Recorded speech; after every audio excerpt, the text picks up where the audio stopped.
What's up, guys? The Lazy Goldmaker here. Today we're going to talk about the version of Vial that just got into beta, Cataclysm Classic.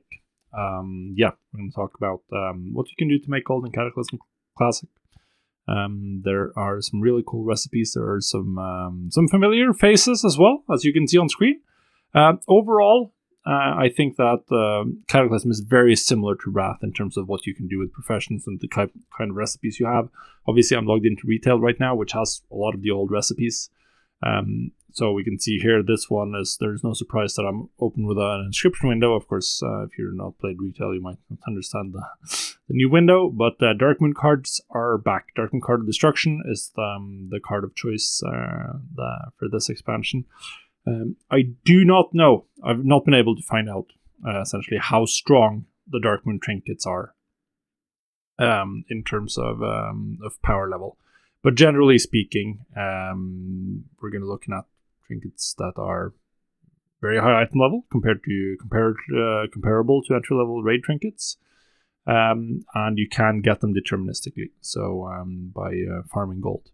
Of course, once again, we're looking at fairly high crafting costs here. 30 volatile life. This is likely going to be quite expensive. Volatile life is very is needed for a lot of different recipes in Classic, Cataclysm, and then you have the Inferno Ink, which, I mean, you're gonna mill a lot of herbs. Obviously, that's very similar. But yeah, well, I'm not sure if there is one that's like quite at the level of greatness from Wrath, or whether it's going to be more spread out. Not, as I said, there's not that much gearing information available in terms of Cataclysm yet. Then obviously you have other gear pieces and other recipes there. We're also getting back sort of my favorite market from Wrath Classic early, which was this entry-level PvP gear. You have this vicious ornate, vicious Pyrium stuff. For blacksmithing, there's other recipes for the other professions. These you buy with materials. So like these recipes that will either cost like 5 Pyrium bars in this case, or like 2 hardened Elementium bars, or 28 Elementium bars for some of them. That's how you buy most of the recipes. There are quite a lot of these like rare crafts that you want to put on the auction house.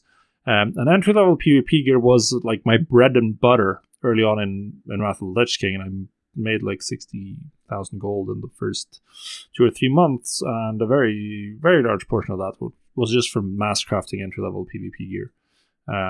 People are going to want to get their character going as soon as they hit level 80, and they're going to want to do the same with their alt, and they just kept buying it. Very nice market. So this one is back as well, and that's very cool. Obviously, we also have all the classic profession shuffles, like prospecting, is back once again. We are using Jewelcrafting tokens, and this time there's no way around the daily. There's just the daily, just the one daily, and then three dailies you can buy a recipe for the gems. That's a little bit of a change. You could brute force it in Wrath with the damaged necklaces and eventually the titanium dust. That's not going to be the case in Cataclysm. So you need to keep on top of your dailies. You need to get your jewel crafting skill to 475, which is where you unlock the dailies, as soon as possible, and you need to keep going, essentially. There's no way around that. That is going to be very important for jewel crafting, and it is going to mean probably there's going to be very slightly less competition on some of the recipes early on. But I mean, there are a lot of jewel crafters, and I mean, we'll have to see how it shakes out. There's not going to be that many people who are level 85 and buying gems within the first day, or first 3 days even. There's not going to be that many people. And what we've seen in the past is that this demand for gems usually doesn't pick up until the bulk of people hit level 85 or the max level. There's obviously, you have enchanting shuffles, you have consumables from alchemy. I'm going to go into detail on all of those. There's those are very competitive markets generally. Low margins, high volume. They can be very profitable. I didn't find much profit in alchemy. We do still have the profession specializations.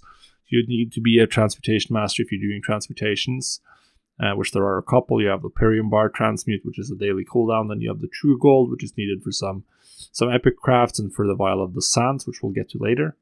And then we have you can turn the volatiles into each other, which can also be quite profitable depending on how large the price difference is.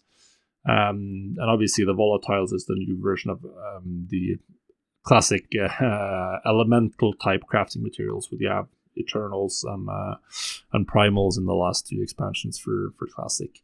Farming those is obviously going to be great for those of you who like farming. That's not me, guys. That's not me. The last recipe I wanted to talk about is why am I opening the mount menu, you will ask. Oh, yeah. Sandstone Drake. Here it is. Boom. The Sandstone Drake. Crafted mount. The Vial of the Sands is what it's called. This one is very, very cool. Vial of the Sands, you can trade it on the auction house. It's an alchemy craft. It does require vendor materials for something like 28,000 gold. You can see here that I have quite a few sales on this realm from like 4 years ago. I've sold 32 of these for 2.5 million. So this one is a very interesting recipe. And the main reason why it's interesting is because it is dreadful to farm. Dreadful to farm. So the way you farm it, it's from archaeology.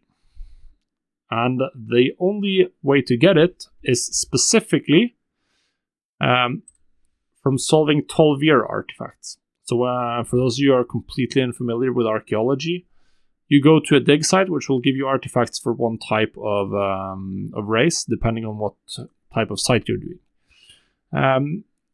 This one is for Tolvir artifacts. And Tolvir artifacts, they only spawn in Uldum.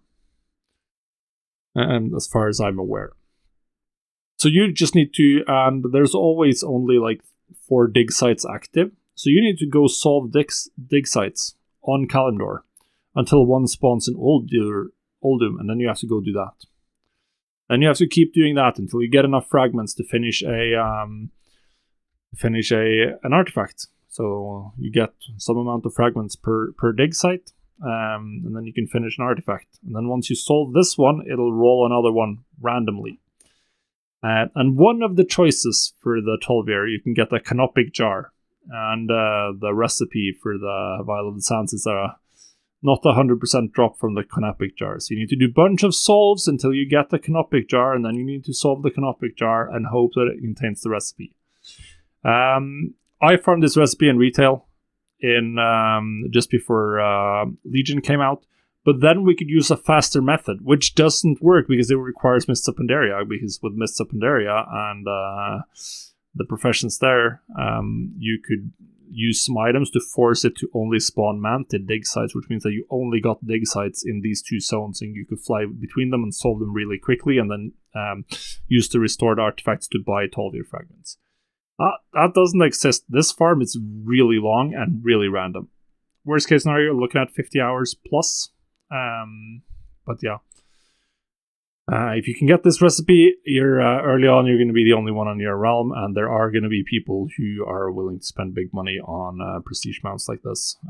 That's just the way it is. So hopefully you can get some onto the auction house. It's also really expensive to craft. We're looking at something that's going to sell for 40, 50, 60,000 gold, because the vendor materials alone cost you about 30,000 gold. So this one is expensive, but well worth, or very, very cool to get. I was really happy when I farmed that back in the day.